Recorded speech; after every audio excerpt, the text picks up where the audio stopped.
இந்த ஏரியாவை சுத்தி கருப்பசாமி உலா வர்றதும், வெள்ளை குதிரை உருவம் ஓடுறதும், பல தெய்வ சக்திகளை உள்ளடக்கி தமிழகத்திலேயே கருப்பசாமிக்கு மிகப்பெரிய கோவிலா அமைஞ்சிருக்கு. திருச்சி ரெட்டமலை ஒண்டி கருப்பசாமி கோயிலுக்கு தாங்க வந்திருக்கோம். ஹாய் மக்களே, தீஸ் பாய்ஸ் ஃப்ரம் பிரிஞ்ச் குருமா. நம்ம சேனலை ஃபர்ஸ்ட் டைமா பாக்குறீங்கன்னா சப்ஸ்கிரைப் பண்ணிட்டு பாருங்க. பொதுவா கருப்பசாமினாலே கிடா வெட்டி படையல் போடுறதும், சுருட்டு சாராயமும் படையல்ல வைக்கிறதும் வழக்கம். ஆனா இந்த ஒரு கோவில்ல சுத்த சைவங்கிறத உங்களால நம்ப முடியுமா? அப்ப இங்க காவு கொடுக்குற சேவல், வெட்டுற கெடா, சுருட்டு சாராயம் எல்லாம் யாருக்குன்னு தானே கேக்குறீங்க. இது எல்லாமே வெளியே இருக்க மதுரை வீரனுக்கு தாங்க படைக்கிறாங்க. எந்த கோவில்லையும் இல்லாத சிறப்பு இந்த கோவில்ல அமைஞ்சிருக்கு. கருவறையில 3 ஆண் தெய்வம் இருக்கிறது தாங்க சிறப்பு. ஒண்டி கருப்பண்ணசாமி, நீலமேகவண்ணன் மற்றும் பெரியண்ணசாமி. இந்த 3 கடவுள்ல ஒரு கடவுள் பெருமாளா இருக்காங்க. எங்களுக்கு யாருன்னு தெரியல. தெரிஞ்சவங்க கமெண்ட்ல சொல்லுங்க.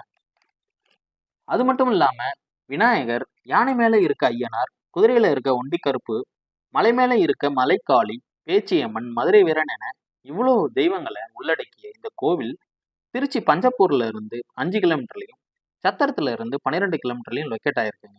நீங்க யாரெல்லாம் இந்த கோவிலுக்கு போயிருக்கீங்கன்னு கமெண்ட்ல சொல்லுங்க. நெக்ஸ்ட் வீடியோல மீட் பண்றேன். பாய் மக்களே. ஏண்டா